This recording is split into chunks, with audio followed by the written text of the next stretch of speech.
歡迎來到新興消息頻道，請訂閱頻道，所以大家不要錯過當天最熱門的新聞。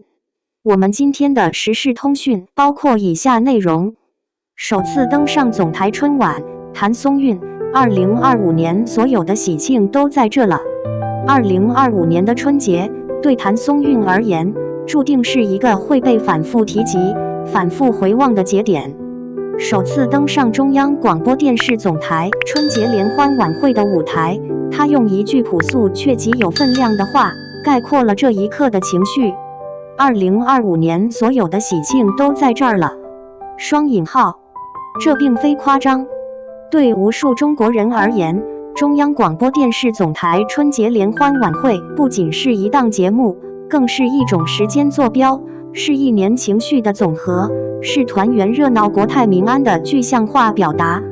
而當譚松韻從電視機前的觀眾走進這幅被全國觀眾共同注視的畫面中心時，這種身份的轉換本身就具有強烈的情感張力。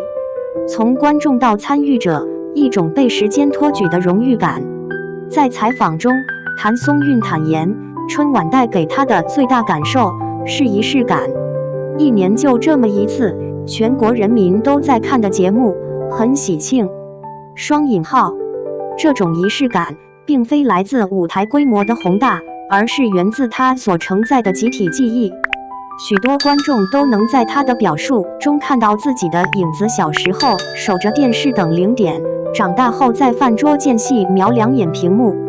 春晚始終是家的背景音，如今他不再只是旁觀者，而是成為畫面的一部分。他說，以前坐在電視機前看春晚的時候是很喜慶、國泰民安的畫面，現在自己也置身其中，會覺得很驕傲。雙引號，這種驕傲並不張揚，卻極其真實。它來自於一個演員對職業階段性成果的確認，也來自於被主流文化舞台認可的踏實感。四川元素的溫柔落點，文化被看見的瞬間。在節目設計中，譚松韻特別提到一個讓他感到驚喜的細節：扇子旋轉，畫面定格在熊貓出現的瞬間。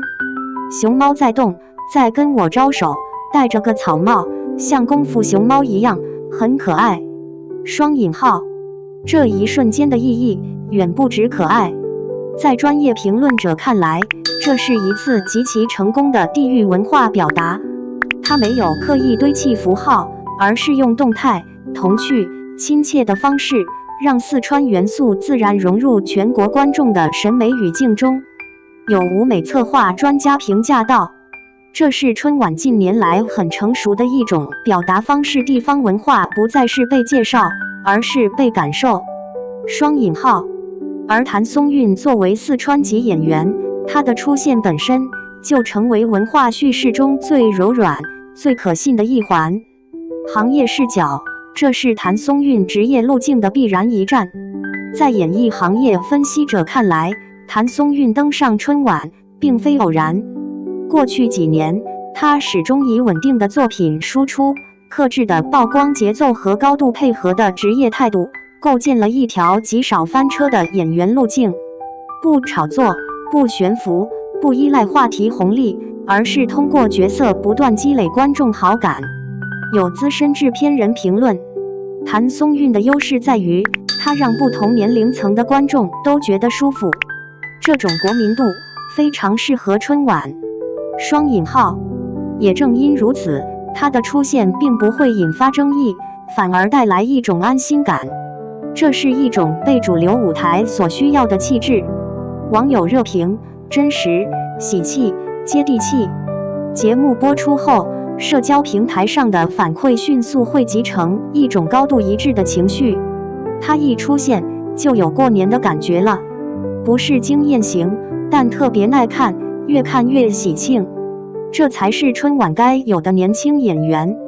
雙引號，尤其是在採訪結尾，他用四川話送上的祝福：巴適的版，祝大家福氣滿滿，馬上有錢花，馬上有對象，所有的煩惱馬上消失。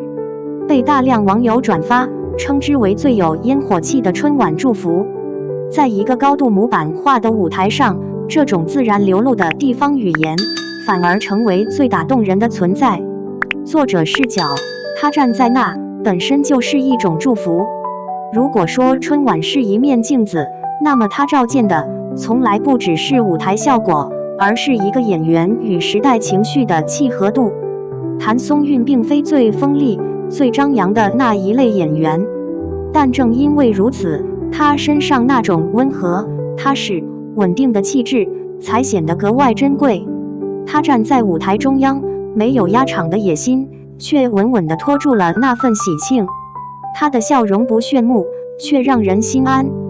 或許這正是他那句2025年所有的喜慶都在這了的真正含義，不是個人的高光，而是與億萬觀眾共享的被時間認可的一刻。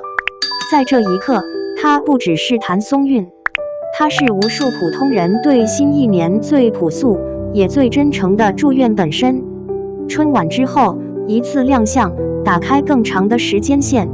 如果把春晚當作一個結果，那它往往容易被誤讀；但如果把春晚放回時間線裡，它更像是一枚被精確放置的坐標點。對譚松韻而言，這次登台並不是突然躍遷，而是多年積累後被推到公眾視野最中央的自然結果。業內分析認為，春晚對演員的篩選標準早已不只是紅不紅，而是穩不穩。穩定的口碑，穩定的形象，穩定的觀眾緣，這些看不見的數據才是決定性因素。有電視評論學者指出，春晚不需要製造驚喜，它更需要一種確定性。而譚松韻恰恰是當下內與少見的確定性演員。雙引號，這份確定性來自他始終如一的熒幕形象，也來自他在公眾場合中極少出現偏差的表達方式。他幾乎不製造風險，也不消費情緒，卻始終保持存在感。甜不是標籤，而是一種長期訓練出來的氣質。外界習慣用甜妹國民女兒來形容譚松韻，但在更專業的視角中，這種甜並不是單純的外貌或人設，而是一種被長期自律塑造出來的氣質。表演研究者指出，他的親和感並非天生，而是高度職業化的結果。聲音控制、表情幅度、肢體張力，全部維持在一個讓人舒服卻不出戲的區間。這種能力在影視作品中不一定搶眼，但在春晚這種全民舞台上卻格外重要。因為春晚不歡迎過度情緒，也不需要強烈風格，它需要的是所有人都能接受。譚松韻正好站在這個交匯點上，從四川話祝福看他與觀眾之間的真實連接。採訪最後，他用四川話送出的祝福被不少評論認為是整段採訪的高光。這並非因為語言本身有多新鮮，而是因為那一刻他不再是被精心包裝的演員，而是一個來自地方、帶着口音、情緒自然外溢的普通人。文化傳播研究者認為，這種地方語言的出現，實際上完成了一次重要的情感降維。它讓全國性舞台不再遙遠，而是重新回到家常語境。雙引號，這也是為什麼網友會覺得真暖像過年。因為春節本就不屬於宏大敘事，而屬於每一個具體的人。網絡輿論的罕見一致，這是對的演員站在對的位置上。在春晚相關話題下，關於譚松韻的討論呈現出一種罕見的高度統一，幾乎沒有撕裂式爭論，也很少出現負面情緒。他一出現，氣氛就對了，不是來搶鏡的，是來陪大家過年的。這就是春晚需要的那種人。雙引號，在當下情緒極易被放大的輿論環境中，這種一致本身就說明問題。娛樂評論區向來尖銳，而當尖銳消失時，往往意味着觀眾已經給出了默許。從個人榮耀到集體情緒的承載者。值得注意的是，譚松韻在整個採訪中幾乎沒有強調我的成就，他反覆提到的是畫面大家全國人民這種敘事角度的選擇，在無形中弱化了個人中心感，強化了集體情緒的共享，而這恰恰與春晚的核心氣質高度契合。傳播學視角認為，一個真正適合春晚的演員，往往不是最鋒芒畢露的那一個，而是能夠承載集體情緒卻不喧賓奪主的人。他做到了。作者的補充觀察，它的意義不在於首次，而在於剛剛好。從作者的角度看，譚松韻此次登上春晚，最值得關注的並不是首次這個標籤，而是時機。太早會顯得根基不穩，太晚又會錯過氣質最合適的階段。而現在的他，作品積累、年齡狀態、公眾形象、行業評價，恰好處在一個平衡點上。他不再需要證明自己，也沒有透支未來。他站在舞台上，沒有野心寫在臉上，卻讓人相信他值得在那裡。結語：喜慶不是喧鬧，而是一種被信任的存在。2025年所有的喜慶都在這兒了。這句話之所以動人，不是因為它多麼宏大，而是因為它真實。喜慶從來不只是熱鬧、煙火和掌聲，它更是一種被時間驗證過的安心感。當譚松韻站在春晚舞台上微笑時，她所代表的或許正是這種情緒，不張揚卻穩定，不喧囂卻長久。而這可能才是春晚留給一個演員最好的位置。